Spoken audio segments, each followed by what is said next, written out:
Sri Lotus Developers and Reality Limited IPO பற்றி பார்க்கலாம். இந்த கம்பெனியோட கஸ்டமரும் இன்வெஸ்டரும் பெரிய பெரிய செலிபிரிட்டிஸ். ஷாருக் கான், அமிதாப் பச்சன், ஹிருத்திக் ரோஷன் இந்த மாதிரி செலிபிரிட்டிஸ் தான் இந்த கம்பெனியில் இன்வெஸ்டராக இருக்காங்க. இந்த கம்பெனி 792 கோடிக்கு ஐபிஓ வருது. ஆனால் 880 கோடி அவங்ககிட்ட ரிசர்வில் இருக்குது. இதுதான் ரொம்ப முக்கியமாக கவனிக்க வேண்டிய விஷயம். கடன் ரொம்ப கம்மியாக இருக்குது. ROE, ROC எல்லாமே பிரமாதமாக இருக்குது. ப்ராஃபிட்டு வருஷம் க்ரோத் ஆகிட்டே இருக்குது. எல்லாமே நம்ம டீட்டெயிலாக இந்த வீடியோவில் பார்க்கலாம். Shri Lotus Developers and Reality Limited 2015 ஆரம்பித்த கம்பெனி. இதோட பழைய பேர் ஏகேபி ஹோல்டிங்ஸ் லிமிடெட். இவங்களோட project area 0.93 million square feet. Residential, commercial ரெண்டுமே. இவங்க மெயினாக ப்ராஜெக்ட் பண்ணுறது மும்பையில் தான். ரீடெவலப்மெண்ட் அப்புறம் அல்ட்ரா லக்ஸரி ஹவுசிங் எல்லாமே பண்ணுறாங்க. இவங்க ப்ராஜெக்ட் 3 வகையாக பிரிக்கலாம். ஒன்று கிரீன்ஃபீல்டு ப்ராஜெக்ட், அதாவது புதுசாக ஒரு இடம் வாங்கி அதில் பில்டிங் கட்டுறது. ரெண்டாவது ரீடெவலப்மெண்ட் ப்ராஜெக்ட், பழைய பில்டிங்ஸு, ஹவுஸு இதை மறுபடியும் புதுப்பிச்சு தர்றது. மூணாவது ஜாயிண்ட் டெவலப்மெண்ட் ப்ராஜெக்ட், லேண்ட் வச்சிருக்கவங்க கூட அக்ரிமெண்ட் போட்டு ப்ராஜெக்ட் டெவலப் பண்ணுறது. மும்பையில் மேற்கு பகுதியில் உள்ள இடங்களை 2017 வாங்கி டெவலப் பண்ண ஆரம்பித்தாங்க. இந்த ரீடெவலப்மெண்ட் தான் என்னென்னா, பழைய பில்டிங்கை வாங்கி அதை ஃபுல்லாக கம்ப்ளீட்டாக இடிச்சிட்டு புதுசாக அதில் வீடு கட்டி கொடுக்குறாங்க. இதில் பாதி வீட்டை பழைய கஸ்டமரே வாங்கிடுவாங்க, மீதி வீடை புது கஸ்டமருக்கு விற்கிறாங்க. அதனால வர்ற லாபம் தான் இவங்களோட வளர்ச்சி. அதனால் ரிப்பீட்டடாக கஸ்டமர் இருக்காங்க. ப்ரீமியம் ப்ரைஸில் கொடுக்குறாங்க. ஏன்னா இந்த பில்டிங் எதுவுமே ஒரு செகண்ட் ஹேண்ட் ஃபீல் கிடையாது. எல்லாமே பார்த்தீங்கன்னா பிராண்ட் நியூவாக கொடுக்குறாங்க. குவாலிட்டி, சர்வீஸ் எல்லாமே. இந்த ரீடெவலப்மெண்ட்டில் நிறைய ப்ளஸ் இருக்குது. என்ன அப்படின்னா, ஒரு லேண்டை விலை கொடுத்து வாங்க வேண்டியதில்லை. ஏற்கனவே இருக்கிற லேண்டு தான். பழைய பில்டிங்கை இடிச்சிட்டு அதை கட்ட வேண்டிய செலவு மட்டும் பண்ணாலே போதும். இதில் என்னன்னா, ஏற்கனவே அவங்க இருக்கிறவங்களே அதுக்கு அமௌண்ட் கொடுத்துட்றாங்க. அதுலேயே பாதி வீடு ஃபில் பண்ணிடலாம். மீதி பாதி வீடை புதுசாக வர்றவங்களுக்கு சேல் பண்ணிடலாம். அது வர்றது எல்லாமே ப்ராஃபிட் தான். எபிட்டா 52% இருக்குது. பேட் மார்ஜின் 42% இருக்குது. Return on equity 24%.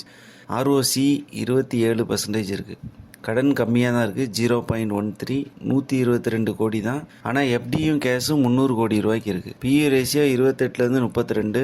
EPS 5.2. Price to book value 7 டைமாக இருக்குது. கொஞ்சம் ஹை தான், ஆனால் ரீசனபிளாக இருக்குது. அசெட் 480 கோடி, அப்புறம் 736 கோடி, அப்புறம் 1200 கோடி. ரெவன்யூ 170 கோடி, 460 கோடி, 570 கோடி. 170 கோடிக்கு ப்ராஃபிட்டு 17 கோடி, 10% ஆயிருக்கு. 460 கோடி ரெவன்யூக்கு 119 கோடி ப்ராஃபிட்டு. 570 கோடி ரெவன்யூக்கு 227 கோடி ப்ராஃபிட். இப்போ ப்ராஃபிட் மார்ஜின் 10%, அதுக்கப்புறம் 25%, அப்புறம் 40% வளர்ந்துருக்கு. ரிசர்வ் பார்த்தீங்கன்னா 28 கோடி இருந்தது, அப்புறம் 149 கோடி ஆச்சு. இப்போ 880 கோடி ரிசர்வில் இருக்குது. பாரோயிங்ஸ் பார்த்தீங்கன்னா 328 கோடியாக இருந்தது, அப்புறம் 428 கோடி ஆச்சு. இப்போ 122 கோடியாக டெபிட் குறைஞ்சிருக்கு. இப்போ 122 கோடினா கிட்டத்தட்ட 300 கோடி குறைச்சிருக்காங்க. அப்போ இவங்களோட ஸ்ட்ரென்த்து ஸ்ட்ராங் ஃபினான்ஷியல், ப்ரீமியம் செக்மெண்ட்டை தான் ஃபோக்கஸ் பண்ணுறாங்க. Celebrity customer, investor trust. அதேமாதிரி இது 100% ஃப்ரெஷ் இஷ்யூ தான், ஆஃபர் ஃபார் சேல் கிடையாது. இதோட வீக்னஸ் என்னென்னா, வெறும் மும்பையை மட்டுமே ஃபோக்கஸ் பண்ணிட்டு இருக்காங்க. அது ஒன்று தான். ப்ராஜெக்ட் இது வரைக்கும் 4 ப்ராஜெக்ட் கம்ப்ளீட் பண்ணியிருக்காங்க. 11 ப்ராஜெக்ட் கரண்ட்டில் இருக்குது. IPO date July 30 August 1. Issue price 140 150. Lot size 100 share. Employee discount 14. Allotment August 4. Listing date August 6. QABக்கு 50%, ரீட்டெயிலுக்கு 35% அலாட் பண்ணியிருக்காங்க. ரீட்டெயிலுக்கு ஒரு லாட்டுக்கு 15,000, மேக்ஸிமம் 13 லாட் வரைக்கும் அப்ளை பண்ணலாம். நெக்ஸ்ட்டு பீர் கம்பேரிசன் பார்த்துடலாம். EPS, PE, ROE எல்லாத்துலேயும் லோட்டஸ் நல்லா தான் இருக்குது. PE லோட்டஸுக்கு 29 இருக்குது. ஆனால் மற்றவங்களுக்குலாம் 43, 68, 91 அந்த மாதிரி இருக்குது. பீர் கம்பேரிசனில் Arcade Developers Limited, Keystone Realtors Limited, Suraj Estate Developers Limited, Sunteck Reality Limited, Mahindra Life Spaces Limited, Hubtown limited.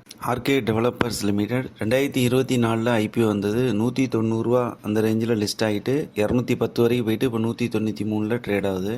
Keystone Realtors limited 2022 IPO வந்தது.